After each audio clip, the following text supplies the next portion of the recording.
Namaku Anton. Aku seorang anggota Karang Taruna yang ada di salah satu daerah di Bandung.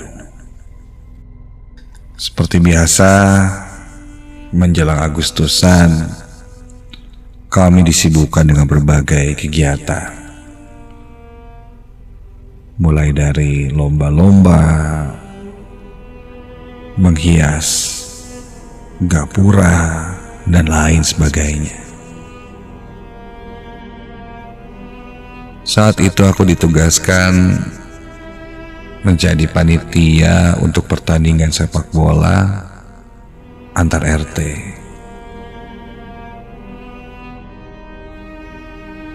Di sekitar daerahku ada satu lapangan yang cukup besar, di mana lapangan itu beberapa waktu yang lalu, seiring berjalannya pandemi, tidak pernah terpakai. Jadi rumput-rumput yang ada di sana sudah cukup tinggi. Bahkan di pinggir-pinggirnya pun sudah merambat tanaman-tanaman liar. Saat itu sudah menjadi tugasku untuk membereskannya, tentunya bersama teman-temanku. Sore hari itu kami bertuju membawa alat-alat kebersihan untuk memangkas rumput-rumput liar dan tanaman-tanaman yang sudah tinggi. Bergotong royong membersihkan lapangan itu agar bisa dipakai kembali. Waktu berjalan, ternyata tidak cukup 1 hari untuk membereskannya. Karena hari sudah maghrib, rencananya kami akan lanjutkan besok. Namun kataku, tanggunglah dikit lagi.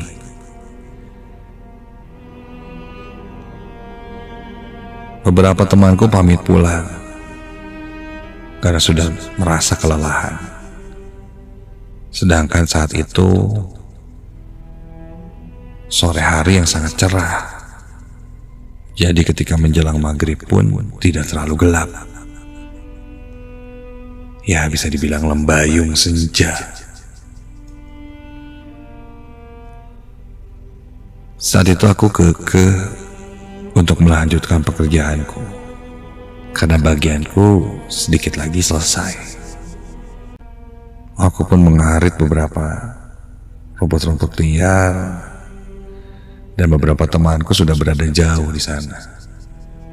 Ada yang pulang, ada yang duduk-duduk, sedangkan aku masih melanjutkan pekerjaanku. Sampai di antara semak-semak, aku melihat sesuatu. Benda bulat berwarna putih.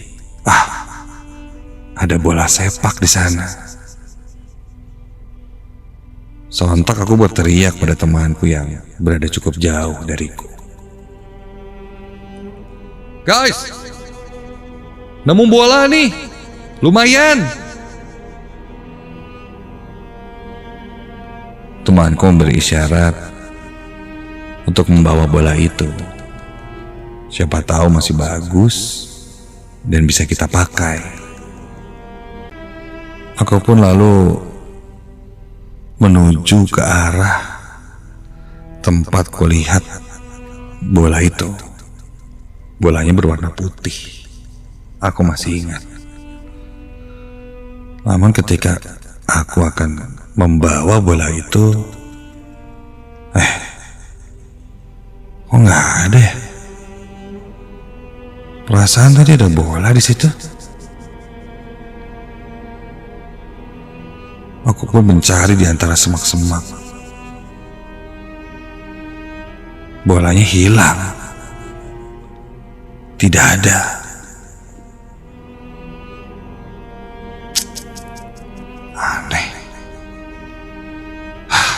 Sudahlah. Ketika merasa cukup, aku pun kembali menuju teman-temanku.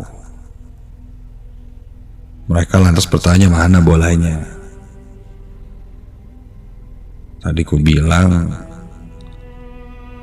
lihat, tapi tiba-tiba hilang. Mungkin digondol setan kali. Begitu ucapku. Temanku menertawaiku, mengatakan ku halu, mungkin karena kecapean.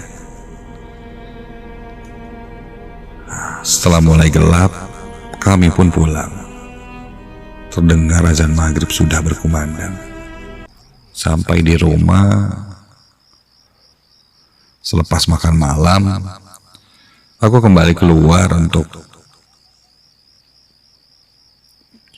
mendatangi rumah temanku, membicarakan beberapa hal yang akan jadi persiapan kami menyambut Agustusan.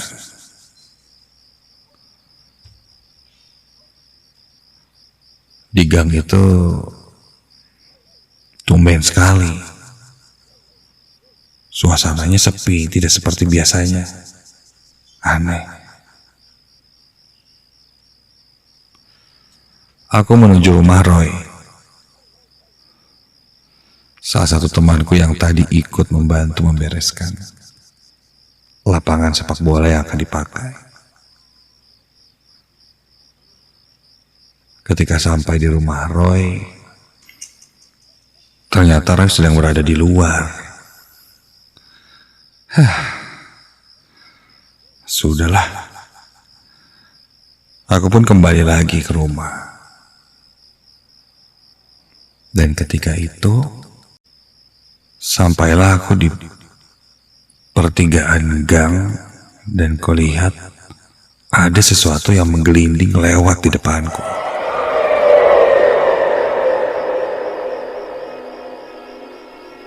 Warnanya putih. Seperti bola. Aku pun berlari untuk mengejarnya. Ketika berbelok, kulihat bola itu menggelinding dan berhenti di dekat tiang listrik. Kondisinya saat itu cukup gelap, karena penerangan di gang dekat rumahku itu memang kurang bagus. Aku pun berjalan mendekati bola itu. Ketika akan kuambil bolanya,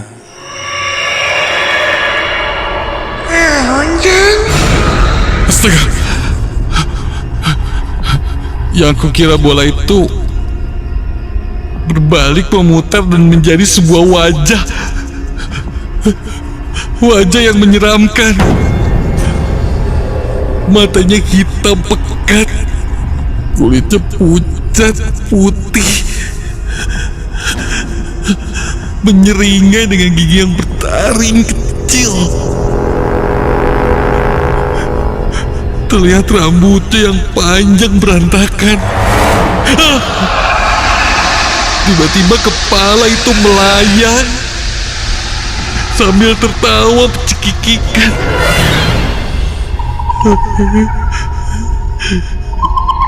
Itu kepala buntung. Buru-buru aku langsung lari dan ku tengok kepala itu mengejarku.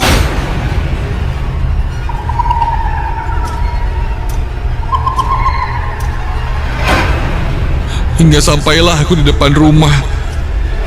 Aku langsung masuk ke dalam rumah dan mengurung diriku di kamar.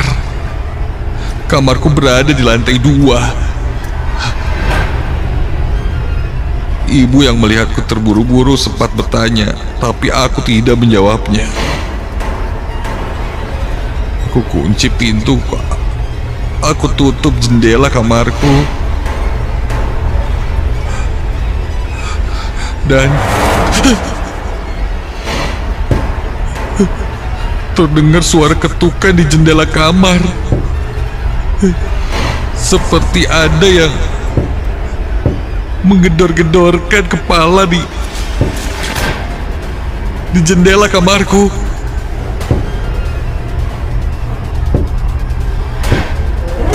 Ayo orang abang, ayo orang abang.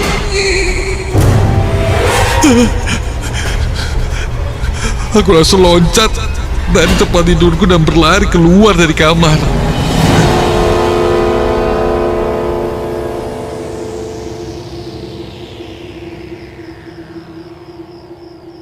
Ibuku menyetopku dan bertanya kenapa.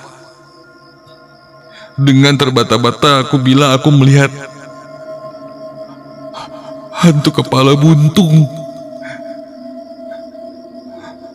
Ibu berusaha menenangkanku dan meminta aku untuk ceritakan apa yang terjadi.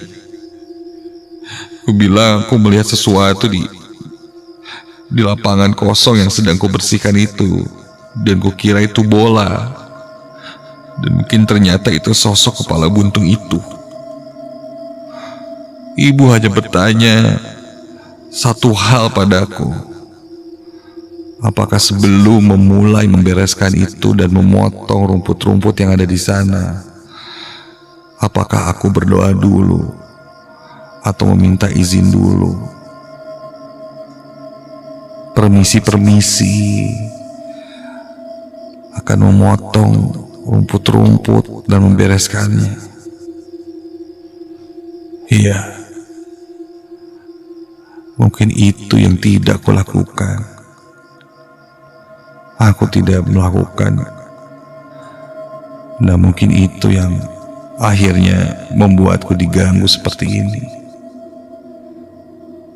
Lapangan yang sudah kosong cukup lama itu mungkin sudah ada penunggunya, dan alangkah lebih baiknya kita bisa saling menghormati oleh alam sekitar kita. Keesokan harinya, ketika kami lanjut membersihkan, aku memulainya dengan doa dan meminta izin atau permisi pada penunggu yang ada di sana, bahwa kami akan membereskan tempat ini, membersihkannya, dan mengaktifkannya lagi kembali. Untungnya setelah itu tidak ada kejadian aneh-aneh lagi. Namun ternyata sosok kepala buntung itu sudah jadi mitos di sekitar gang rumahku, dan sering jahil dan menunjukkan wujudnya.